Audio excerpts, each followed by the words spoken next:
এক পিস ডিমের দাম পৌঁছাতে পারে 10 টাকায়, কিন্তু কেন?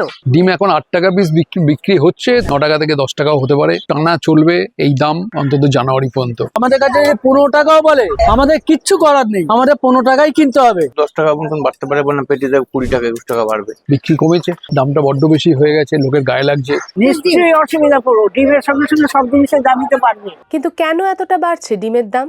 কি বলছে ডিম ব্যবসায়ী সমিতি? তো সারা ভারতবর্ষে এখন ঠান্ডা পড়ছে, ভারতবর্ষের যে ফুড হ্যাবিট সেটা ঠান্ডার সময় সারা ভারতবর্ষে ডিম খায়। বর্তমানে সেই চাহিদা অন্যান্য রাজ্যগুলিতেও বেড়েছে এবং সেই অনুযায়ী আমাদের পশ্চিমবঙ্গে যা ডিমের প্রয়োজন তার থেকে সাপ্লাই কম হচ্ছে। স্বাভাবিক কারণে চাহিদা অনুযায়ী কম থাকার ফলে ডিমের দামটা বাড়ছে এবং সারা ভারতবর্ষে এখন ডিমের দাম বাড়ছে। আমাদের পশ্চিমবঙ্গে নিজস্ব একটা প্রোডাকশন এখন আছে, আগের থেকে কিছুটা বেড়েছে। তা সত্ত্বেও আমাদের অন্ধ্র প্রদেশের উপরই নির্ভর করতে হয়।